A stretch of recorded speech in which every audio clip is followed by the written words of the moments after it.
Bonjour à tous. L'enregistrement suivant est un résumé des principales idées développées par Aurélien Barraud lors de son interview à une époque formidable, événement qui s'est tenu à Lyon le 12 octobre 2020. Il y avait beaucoup de bonnes idées dans cette entrevue malgré un déroulement un peu brouillon. C'est pour cela que j'ai pris la peine de les réorganiser dans une argumentation plus logique. Et je trouvais intéressant de commencer en parlant d'Elon Musk. Elon Musk nous émerveille parce que sa société SpaceX est en train de prendre le pas sur la NASA. En d'autres termes, une société privée à but lucratif va dépasser la capacité de faire d'une agence gouvernementale. L'un de ses projets est de maculer le ciel de plus de 40 000 satellites, ce qui rendra presque impossible l'astronomie de précision. Le ciel est aux mains d'une société privée. Nous perdons la sonalité du ciel nocturne. Pendant ce temps, Elon Musk arrive à nous faire croire que ces voitures Tesla sont entre guillemets bonnes pour l'environnement, alors que leur équipement requiert des métaux précieux dont l'extraction est un désastre écologique et social, pollution des sols et cancer à répétition chez les ouvriers.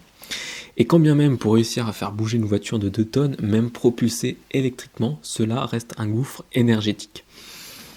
Elon Musk, qui a également comme projet de transporter des armes n'importe où dans le monde le plus rapidement possible. Bref, cet homme est un bandit. Avant, la conquête de l'espace représentait une avancée pour l'humanité, aujourd'hui elle est faite pour le fric. Et au vu de ce qui est en train de se dérouler, perte des forêts, perte des mammifères sauvages, perte des insectes, nos regards ne devraient pas être tournés vers l'espace, mais vers la Terre. Souvent, l'écologie est vue comme une contrainte, une punition, l'absence de plaisir.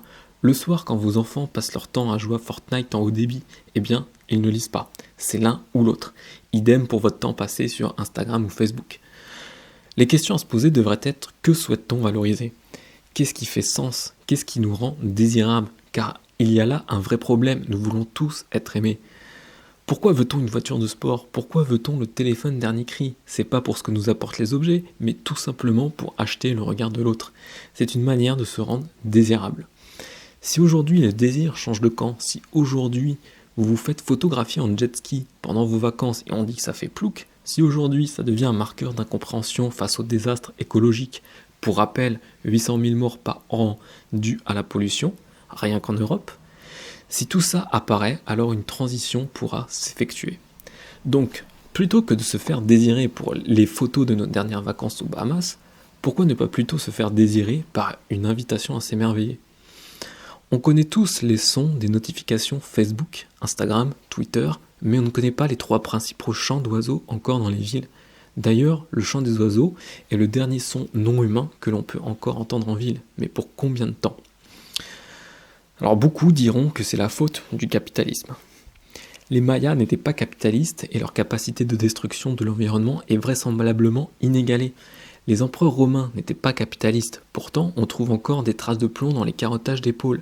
C'est exclusivement le désir illimité de possession matérielle associé à une production destructive qui pose problème. Si notre désir de créer, d'aimer, d'inventer, d'aider est illimité, ça ne pose aucun problème.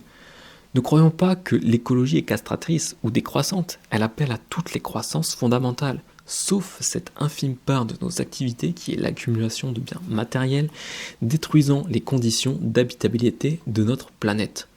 En fait, il faut renoncer à presque rien, mais ce presque rien détruit presque tout. Et les politiques n'ont aucun intérêt d'agir. L'échelle de temps qui permettrait de résoudre les problèmes écologiques n'est pas celle qui permettrait la réélection de ceux qui s'occupent de notre avenir. Il n'y aurait aucun bénéfice pour un homme ou une femme politique à prendre les mesures qui nous sauveraient parce que les effets ne s'en tireraient pas dans 3 ans, alors que c'est 3 ans après qu'ils se représenteront pour un mandat. Il faut donc de toute urgence inventer une autre manière de faire. La Convention citoyenne est un échec puisque ses recommandations les plus fondamentales sont déjà ignorées avant même qu'il y ait débat. Le politique ne tient pas ses promesses et continue de nier les problèmes les plus urgents au profit d'une inertie systémique et économique. Et pourtant, cette idée de convention était plutôt bonne. Le principe est de tirer au sort des citoyens ayant aucun intérêt personnel à être aimés. Ils doivent prendre des mesures pour le bien commun, fussent-elles impopulaires, à travers des interviews d'experts. Pendant ce temps, la politique ne met aucune question fondamentale sur la table. Nous sommes face à une crise écologique et sociale sans précédent.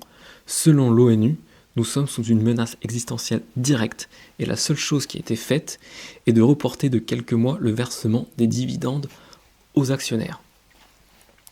En fait, l'économie n'existe pas. Normalement, quand on est dans un avion en train de se cracher, on arrête la partie de Monopoly qu'on faisait avec ses enfants et on va voir ce qui se passe dans le cockpit. Là, nos dirigeants continuent de jouer au Monopoly, même dans un avion en train de s'écraser. Ce qu'il faut comprendre, c'est que l'économie est une pure convention. Si vous me devez 500 € et que je dis « j'annule la dette », c'est fini. Par un acte de langage, mes mots sont performatifs. Alors que si par un acte de langage je dis « je veux que la température baisse dans cette pièce », rien ne se passe. Donc le climat, la santé, la mort, la souffrance, ça c'est réel. Tandis que l'économie est une futilité extrême. Pourtant, face à cette crise majeure, nous faisons comme s'il y avait encore des réalités économiques. Ces propos sont faciles à tenir quand on est déjà à l'aise économiquement, mais ça l'est moins quand on a du mal à boucler ses fins de mois. Ce à quoi Aurélien Barraud répond: si on décidait de mettre fin à la consommation de viande et de poisson uniquement pour le bien de l'écologie, ce seraient des milliers de personnes qui se retrouveraient sans emploi. C'est vrai. Quoi qu'il se passe, un désordre est engendré, c'est un fait. Par exemple, l'idée de la fin de l'esclavage paraissait impossible. Quand le basculement était proche, certains intellectuels avouaient qu'il y avait quelque chose d'immoral dans l'esclavage, mais qu'on ne pouvait pas faire autrement. On ne s'en sortirait pas sans esclaves. C'était exactement la même chose avec le travail des enfants. Quand les gamins travaillaient à 12 ans dans les mines, ça semblait normal. Cependant, avant le basculement, il y avait l'idée que, oui, c'est vrai, c'est un peu immoral, mais on ne pouvait pas faire autrement. Et c'est exactement le même jeu qui se rejoue aujourd'hui. Le spectre du désordre qui serait engendré est agité pour ne pas mettre les véritables questions sur la table.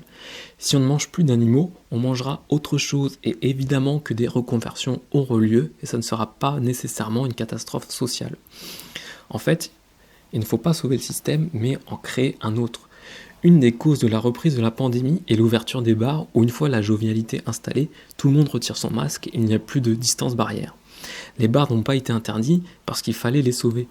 Mais au lieu de les interdire, n'était-il pas possible de les fermer en partageant un peu de notre argent pour les aider ? L'idée de partage, l'idée de mise en commun est tellement impossible que les politiques ne la mettent même pas sur la table. Pour donner un exemple, il y a 3 fois plus de logements vacants que de SDF en Île-de-France. L'espérance de vie est diminuée de 20 ans quand on vit dans la rue. Est-ce normal de laisser des personnes dehors ? Il y a une place libre et il y a quelqu'un qui crève à côté. Ne pourrait-on pas le mettre dans l'appartement vide ? Et aux plus pessimistes qui diront « de toute façon, c'est foutu », eh bien en fait, il existe des histoires d'hommes et de femmes déportés pendant la Seconde Guerre mondiale qui sont tombés amoureux dans les camps de la mort. Je vous mettrai les liens dans la description. Même dans le pire endroit du monde, il y a eu des histoires d'amour. Même quand ça va infiniment mal, il y a encore des épiphanies de beauté possibles. Le déficit d'amour est central pour comprendre l'état dans lequel nous avons précipité la planète. La diffusion et le partage de l'amour est déterminant pour sauver la planète. Et à ce moment-là, Aurélien Barraud récite la fin du poème de Jean Genet. Alors, avant d'arriver à ce poème-là, laisse-moi te dire qu'il y a d'autres contenus de ce style sur mon blog l'hommeheureux.fr. Il y a le lien dans la description. Et si, comme moi, tu penses qu'il est urgent que chacun revienne à une vie plus simple, pas seulement pour l'écologie, mais aussi pour une question de bien-être, parce qu'il suffit de regarder autour de soi pour voir que le monde part un peu en vrille.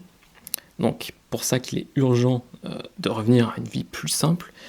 Et si tu crois ça comme moi, tu peux t'inscrire à ma newsletter, le lien est dans la description. Alors voici le poème pour finir cet enregistrement. Amour, viens sur ma bouche. Amour, ouvre tes portes. Traverse les couloirs, descends, marche léger. Vole dans l'escalier plus souple qu'un berger, plus soutenu par l'air qu'un vol de feuilles mortes. Oh, traverse les murs s'il le faut, marche au bord des toits, des océans, couvre-toi de lumière. Use de la menace, use de la prière, mais viens, ô ma frégate, 1 heure avant ma mort.